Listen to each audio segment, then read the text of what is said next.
La Hongrie refuse toujours de lancer les négociations d'adhésion de l'Ukraine à l'Union européenne et s'oppose à une enveloppe de 50 milliards d'euros pour Kiev. Volodymyr Zelensky est arrivé à Washington ce lundi. Il espère ainsi obtenir l'aide financière pour son pays, toujours bloqué au Congrès américain. Le rejet du Parlement polonais du Premier ministre sortant Mateusz Morawiecki ouvre la voie au retour au pouvoir du pro-européen Donald Tusk. L'ONU appelle les dirigeants de la planète à raviver l'esprit de la Déclaration universelle des droits de l'homme, le texte signé à Paris le 10 décembre 1948. Le comportement de la Hongrie irrite de plus en plus ses partenaires de l'Union européenne.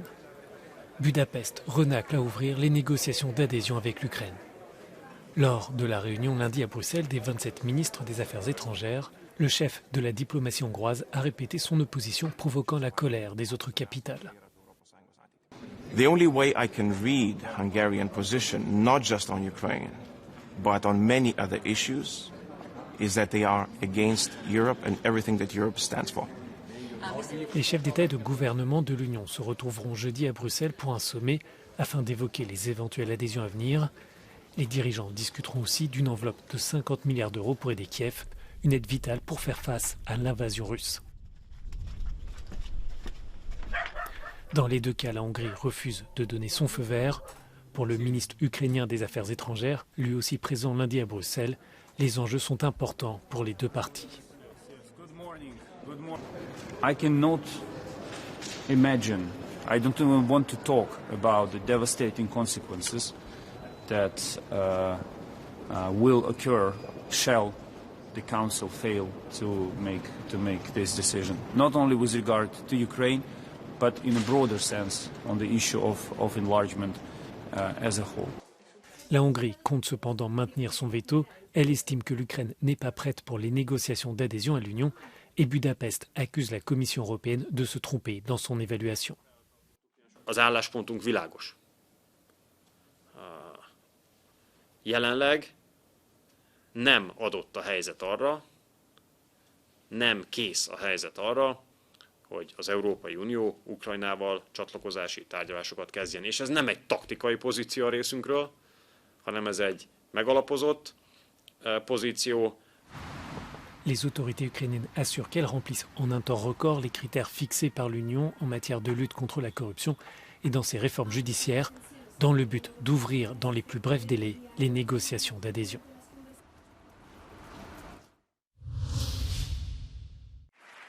Un déplacement crucial pour l'avenir de la guerre en Ukraine. Volodymyr Zelensky s'est rendu à Washington ce lundi à la veille d'un nouveau tête-à-tête avec Joe Biden. Le président ukrainien souhaite ainsi obtenir le déblocage pour son pays en guerre d'une enveloppe capitale. Les États-Unis restent le plus important soutien militaire à Kiev, mais la promesse du président américain de continuer à appuyer financièrement l'Ukraine est sérieusement mise en péril.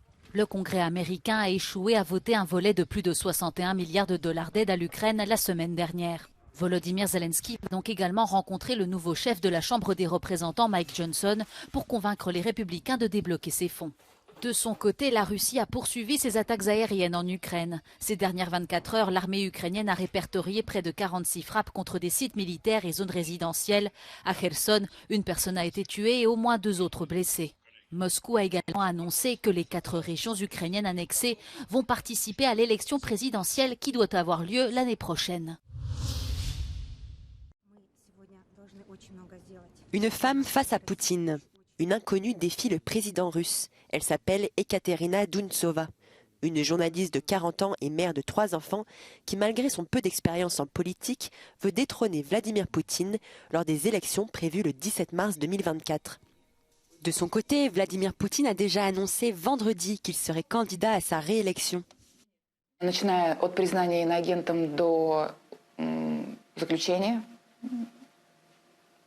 Да. Конечно, в отношении себя я предполагаю, какие последствия. Il lui a été demandé ce à quoi ressemblera la Russie si elle est élue. Это прежде всего Россия с человеческим лицом. Это Россия не закрытая. Это Россия мирная, дружелюбная и готовая взаимодействовать со всеми на принципах уважения. И прежде всего это уважение должно распространяться на территории нашей страны. Очень важно примирить людей, которые здесь проживают. Être qualifié au second tour serait déjà une victoire. Lancé par plusieurs militants, Our Headquarter est un groupe qui aide les Russes exilés à s'installer à l'étranger. Il accompagne également des candidats pour défier Vladimir Poutine aux urnes. Это единственный кандидат женщина, да. Это единственный кандидат, который не замешан у которого нету, скажем так, бэкграунда, работы во власти. D'autres analystes estiment que la journaliste a peu de chances d'être officiellement enregistrée comme candidate car elle pourrait encourager le sentiment anti-Poutine.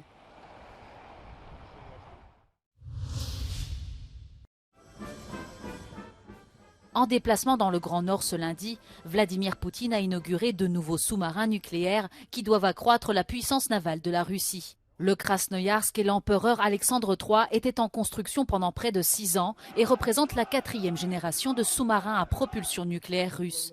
Ils rejoindront la flotte du Pacifique basée en Extrême-Orient.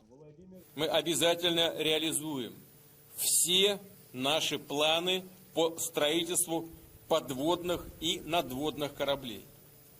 Количественно укрепим боеготовность военно-морского флота России, нашу морскую мощь в Арктике, на Дальнем Востоке, на Черном, на Балтийском море, на Каспии, в важнейших стратегических районах Мирового океана. Selon le dirigeant russe, 8 autres sous-marins similaires sont en cours de production. Le Parlement russe a entériné en octobre une envolée des dépenses militaires et Vladimir Poutine a ordonné début décembre d'augmenter de 15% le nombre de soldats russes. La Maison-Blanche se dit très préoccupée par les dernières informations concernant l'opposant russe Alexei Navalny, que ses proches n'arrivent pas à contacter depuis bientôt une semaine. L'opposant devait être transféré dans une autre colonie pénitentiaire à régime spécial, selon sa nouvelle peine de 19 ans de prison pour extrémisme prononcée en août. Mais ces transferts, qui se font souvent d'une région isolée à une autre, prennent souvent plusieurs semaines de voyage et les proches des détenus restent sans nouvelles pendant cette période. Arrêté en janvier 2021, Alexei Navalny alterne depuis bientôt 3 ans les séjours à l'isolement après avoir échappé de peu à la mort en août 2020. La fin de 8 ans de pouvoir pour le camp nationaliste polonais. Ce lundi au Parlement, Donald Tusk a été élu Premier ministre après un vote rejetant le discours de politique générale du sortant Mateusz Morawiecki. La nouvelle majorité sortie victorieuse aux dernières élections législatives d'octobre s'est finalement imposée pour soutenir l'ancien président du Conseil européen. Donald Tusk devrait prononcer son discours de politique générale ce mardi, prêter serment mercredi et devrait représenter la Pologne au prochain sommet européen.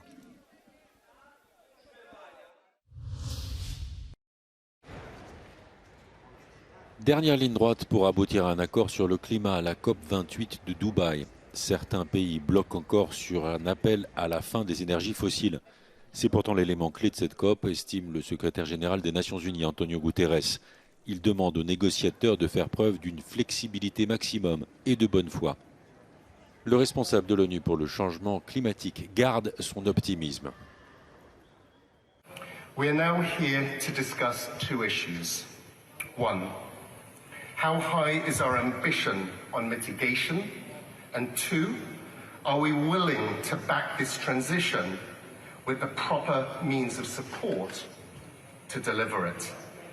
Le nouveau projet d'accord appelle à la réduction de la consommation et de la production des énergies fossiles. Les grands pays exportateurs de pétrole ne bougent pas de leur position et défendent les énergies fossiles. De leur côté, les représentants de l'Union européenne estiment qu'il n'y a pas d'alternative. If we put more stuff into the air, the planet will boil. And that is what we are here to prevent. La COP28 se termine mardi. 8 ans après l'accord de Paris en 2015, le bilan international de la lutte contre le changement climatique est médiocre.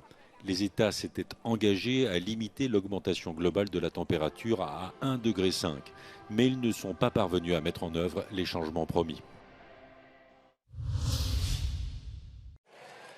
Le scénario que redoutait l'exécutif a finalement eu lieu. Les députés ont adopté par 270 voix contre 265 une motion de rejet préalable au projet de loi immigration, avec les voix de la gauche, des Républicains et du Rassemblement national, infligeant une très lourde défaite politique au gouvernement. Le ministre de l'Intérieur, Gérald Darmanin, s'est immédiatement rendu à l'Élysée où il a remis sa démission au président de la République, qui l'a refusée.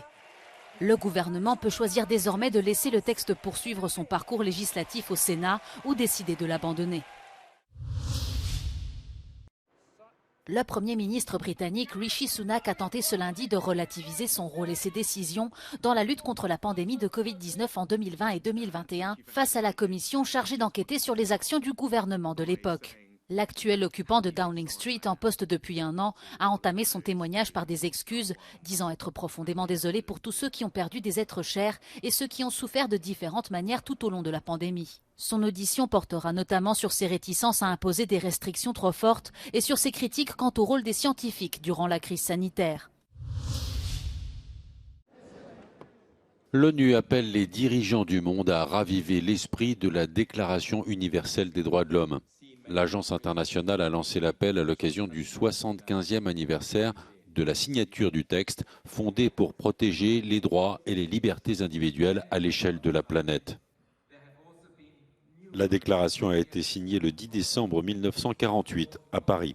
Alongside the progress that has transformed many of our societies, there have also been numerous failures to uphold human rights over the past 75 years.